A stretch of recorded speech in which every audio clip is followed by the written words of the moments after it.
네, 안녕하세요. 동포세계 김용필입니다. 오늘은 8월 29일입니다. 이 시간에는 여러 번째로 이 아리셀 화재 참사 뉴스 브리핑을 여러분들에게 해드리고자 합니다. 어제 이 법원에서 이 중요한 판결이 이루어졌습니다. 이 아리셀 화재 참사 희생자 유가족 대책위에서 그토록 요구했던 이 아리셀 이 박순관 대표가 이 구속 수사를 받게 되었습니다. 화재 참사가 발생한 지 66일 만입니다. 그래서 이 늦은 감은 있지만은 일단 구속 수사를 받게 되었다. 이런 소식 먼저 전해드리고요. 그러면서 이번 구속 수사는 2022년도에 이 중대재해처벌법이 시행이 됐는데 그 첫 사례가 되었다는 것입니다. 그래서 그것도 상당한 의미가 있죠. 중대재해처벌법. 그러니까 근로자가 회사에서 일을 하다가 다치거나 사망을 하게 되면 그 안전에 대해 소홀을 했던 회사 대표에 대해서 구속 수사도 하고 처벌을 내릴 수 있도록 한 그런 강력한 법입니다. 그래서 이 법이 시행된 후 첫 번째 사례가 이번에 아리셀 화재 참사 박순관 대표의 구속 수사 사례가 되었다, 이렇게 볼 수가 있습니다. 그래서 상당히 좀 의미가 있다, 이렇게 보는데, 그래서 제가 이제 오늘 아침에 이제 한국 언론 이렇게 쭉 뉴스를 한번 찾아봤습니다. 이와 관련해서 논평이라든가 어떤 사설이라도 있는지 봤는데 전혀 그런 걸 찾아볼 수가 없었습니다. 그래서 왜 그럴까라는 그런 생각도 해보게 됐는데요. 오늘 11번째 여러분들에게 뉴스 브리핑을 하면서 제가 주역의 한 인물을 소개를 해드리고자 합니다. 유가족 대책위의 이 통역사로 나선 중국 동포 5세 박동찬 씨입니다. 지금 며칠 전에 이 경향신문과 인터뷰를 했는데요. 그래서 그 인터뷰 내용 좀 먼저 잠깐 소개를 해드리면은, 일단은 박동찬 씨 소개부터 먼저 하겠습니다. 현재 나이가 28살입니다. 중국 심양 출신이고 윤동주 시인을 좋아해서 2015년도에 한국의 연세대학교 국문학과에 유학을 왔습니다. 연세대학교는 윤동주 시인이 그 당시 일제시기죠. 연희전문대학교였죠. 그때 유학을 해서 공부했던 학교입니다. 그래서 이 박동찬 씨는 이렇게 시인의 길을 걷고자 했는데 한국에 와서 이렇게 생활을 하다 보니까 뭐 중국 동포들의 처한 상황, 그리고 이주민들이 겪는 그런 어려움, 이런 것들을 보고, 그래서 지금은 서울대학교 사회학과 석사과정을 대학원에서 석사과정을 밟고 있으면서 이 경계인의 목소리 연구소 이거를 설립을 하고 소장으로 활동하면서 이주민의 인권 활동가로 이 두각을 나타내고 있습니다. 중국동포 5세라고 그러니까 어떻게 중국동포 5세가 될 수가 있냐, 이 중국동포 3세 정도는 돼야 되지 않냐, 이런 건데, 어쨌든 뭐 이 박동찬 씨의 이 중국동포 5세가 됐다는 것은 일찍이 중국으로 건너가 가족 이력사를 볼 수가 있죠. 어쨌든 청년, 이 중국동포로서 이 중국동포 유가족의 통역자로 가장 가까이 지내오면서 또 대변자 역할을 톡톡히 하고 있는데요. 이 박동찬 씨, 경향신문과의 인터뷰에서 이렇게 말합니다. 만약 희생자가 모두 내국인 노동자였다면 하는 이런 생각을 많이 갖게 됐다는 것이죠. 그리고 모두 내국인이었다면은 정부와 시청 등 국가 행정이 희생자들에게 이런 소극적인 자세를 취했을까 하는 의문을 품었다는 것이고요. 그리고 또 아리셀 대표에 대해서도 제대로 교섭에 임하지 않는, 이것도 이들이 이주 노동자라는 흩어지기 쉬운 그런 걸 알기 때문에 이 고사 작전을 펼치는 거 아니냐, 그냥 시간 끌기 작전을 펼치는 게 아니냐, 뭐 이렇게 생각을 많이 하게 됐다고 합니다. 제가 이번에 이 아리셀 공장 대표 박순관 대표의 첫 구속 수사, 이게 중대재해처벌법 시행 후 첫 번째 사례라고 이렇게 강조해서 말씀을 드렸는데, 그럼에도 불구하고 한국 언론 어느 곳에서도 논평이라든가 이와 관련된 사설을 찾아볼 수가 없었다. 이거를 보면서 역시 저도 이런 생각이 들었습니다. 만약 이 희생자가 모두 내국인이었다면 과연 이랬을까, 이런 생각을 좀 가져보게 됩니다. 그래서 오늘 11번째 아리셀 화재 참사 뉴스 브리핑 여러분들에게 해드리도록 하겠는데요. 일단은 뭐 동포 여러분들의 또 많은 관심을 바랍니다. 이 처음에 이와 관련 소식을 전할 때는 동포 여러분들도 많이 남의 일이 아니다 하면서 많은 관심을 갖고 이렇게 봐주셨던 걸로 알 수가 있습니다. 그러나 점점 이 동포 여러분들도 이 관심에서 멀어지고 있다는 그런 생각이 드는데요. 어쨌든 우리가 뭐 시위 현장이라든가 뭐 추모 장소 뭐 직접 이렇게 참여하기는 어렵지만은 이렇게 유튜브 방송을 통해서 제가 또 이렇게 여러분들에게 소식을 전할 때에 또 함께 이 시청해주는 그것만으로도 큰 힘이 되리라 생각합니다. 김용필의 동포세계 EKW 방송, 네, 어쨌든 동포사회의 권익과 또 이런 지위 향상, 이미지 개선을 위해서 늘 노력을 하고 있습니다. 그래서 여러분들의 더 많은 관심 부탁드리고요. 그리고 또 계속해서 저희 방송에 또 후원 협찬 이렇게 해주시는 곳도 있고 해주시는 분들도 있습니다. 네, 여러분들께도 더 감사드립니다. 자, 그러면은 잠깐 한번 내용 살펴보도록 하겠습니다. 네, 조선일보 어젯밤 늦게 보도를 했습니다. 23명의 화재 사망, 아리셀 중대재해법 대표 첫 구속을 했다, 이런 소식입니다. 수원지법 손철 영장전담 부장판사, 네, 이날 오전 10시 28일이죠. 박 대표와 그의 아들인 박중원 아리셀 총괄본부장, 그리고 아리셀 안전보건관리 담당자 A씨, 또 인력 공급업체인 한신다이아 대표 B씨 등에 대한 구속 전 피의자 신문 영장 실질 심사를 진행을 하고, 같은 날 오후 11시 40분쯤 박 대표와 그 박순간, 그 아들이죠, 박중원 본부장에 대한 영장을 각각 발부를 했다. 그러니까 이 부자가 이번에 구속 수사를 받게 됐다, 이런 내용을 볼 수가 있습니다.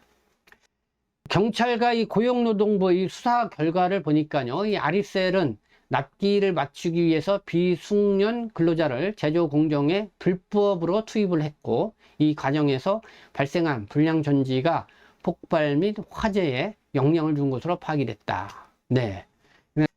뉴스원 보도로 한번 보면은 이런 내용도 볼 수가 있습니다.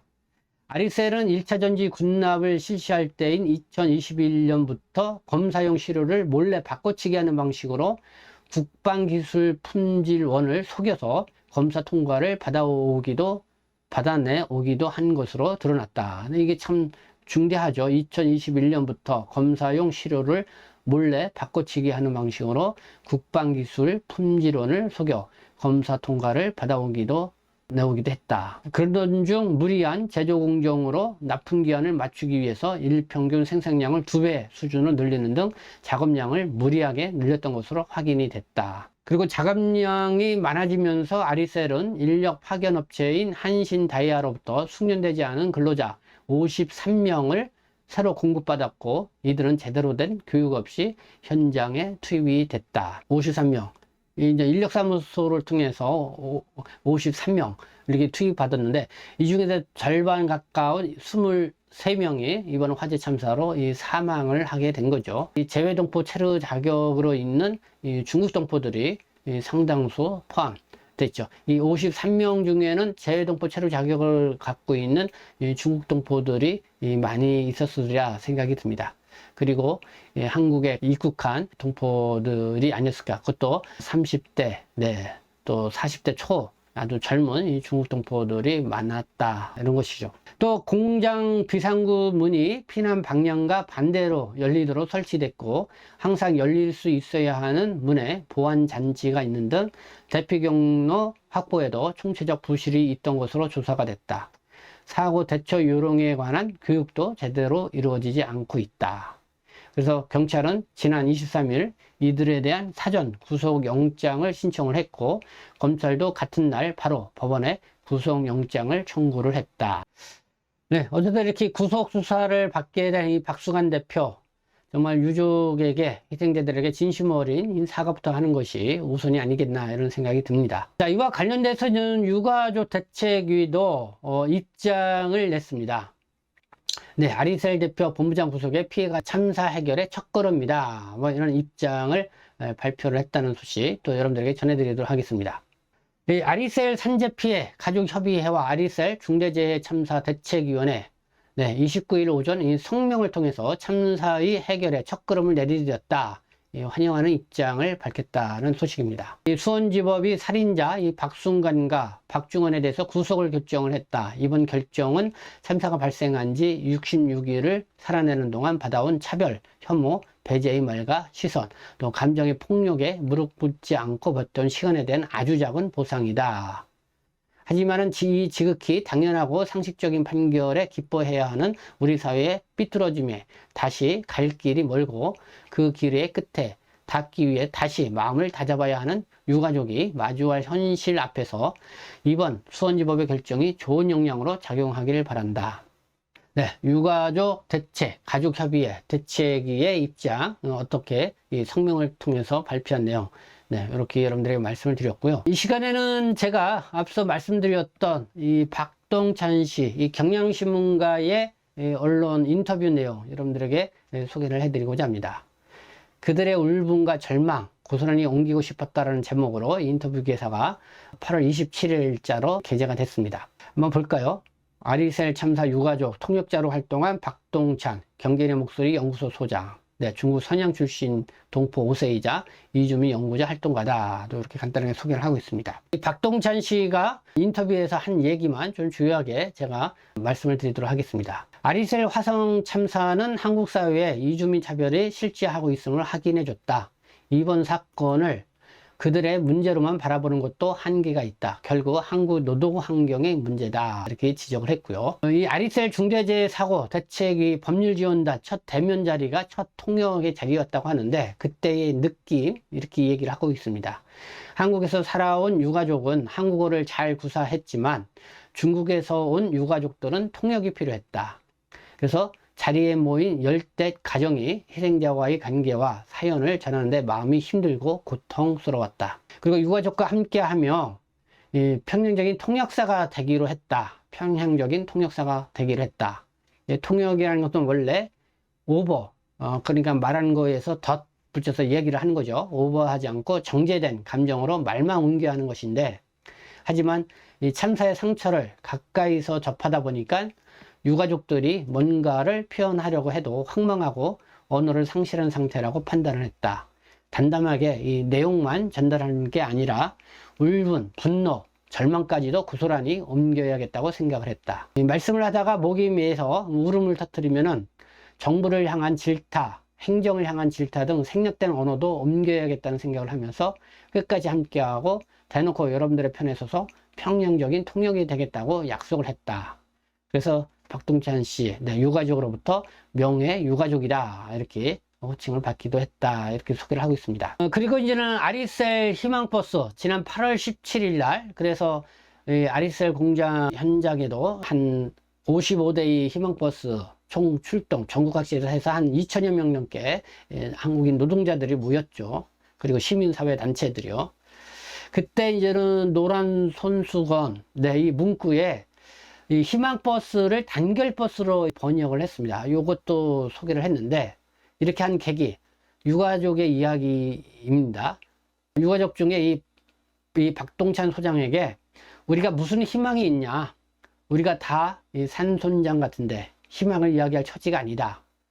그래서 유가족들이 이 연대를 갈구한다는 것을 눈치채서 이 박동찬 소장 이 중국어로 잘 쓰지 않은 연대 대신 이 단결이라는 단어를 썼다. 그래서 희망버스라고 번역하지 않고 거기에는 단결버스로 이렇게 썼다는 그 사연도 이렇게 경향신문가의 인터뷰를 통해서 밝혔습니다. 이 사실 전화를 준 유가족은 한국 국적을 취득한 한국인이다. 그런데도 스스로 외국 사람으로 정의하고 한국 사람들과의 연대를 갈구하는 것은 아직도 그의 존재가 한국 사회에서는 받아들여지지 않기 때문이다. 이렇게 이야기를 하고 있습니다. 그리고 박동찬 소장은 유가족을 도우면서 사회 곳곳에 존재하는 이주 노동자 차별을 다시 확인을 해봤다 이렇게 얘기를 하고 있는데요. 만약 이 희생자가 모두 내국인 노동자였다라면 이런 가정을 자주 떠올렸다고 합니다. 모두 내국인이었다고 하면은 정부와 시청 등 국가 행정이 희생자들에게 이렇게 소극적인 자세를 취했을까? 제대로 교섭에 임하지 않는 아리셀도 공장을 말하죠. 회사 대표. 이들이 이주 노동자라 흩어지기 쉽다는 것을 알기 때문에 고사작전을 펼치는 것이다. 그러니까 뭐 시간 끌기 작전 이거를 말하는 거죠. 참사가 일어난 지 2달이 지나 언론과 대중의 관심도가 떨어진 것은 물론 사건 초기에도 다른 사건들에 비해 주목도가 크지 않았다. 네, 이렇게 얘기를 하고 있습니다. 자, 그러면서 이 아리셀 참사를 나름대로 또 이렇게 통역자로 활동하면서 이 박동현 대통령 연구자이기도 하죠. 그래서 어떻게 정리할지 고민하고 있다. 그래서 지난 8월 14일에는 세미나를 열었습니다. 저도 이 참가를 했는데, 내일이죠. 30일 이주민과 노조의 접점을 찾는 토론회를 또 개최를 합니다. 그래서 이거는 내일은 대림동 도서관에서 오후에 이렇게 토론회를 갖는 걸로 알고 있습니다. 유가족들의 말에도 세금 꼬박꼬박 냈다. 한국 경제 발전에 기여해 왔다. 이런 말을 이렇게 하는데, 참 이런 말을 들으면서 서글프다 이런 이야기를 하고 있습니다. 네, 아리셀 화재 참사 11번째 뉴스의 브리핑을 여러분들께 해드렸습니다. 그래서 일단락으로 이 박승환 대표가 구속수사를 받게 됐다. 이 소식과 함께 희생자 유가족 대책위의 입장 여러분에게 전해드렸고, 또 여기에 통역자로 또 우리 대변자로서의 역할을 톡톡히 하고 있는 이 주국동포 청년 이 박동찬 씨의 경향신문과의 인터뷰 내용 여러분들에게 전해드렸습니다.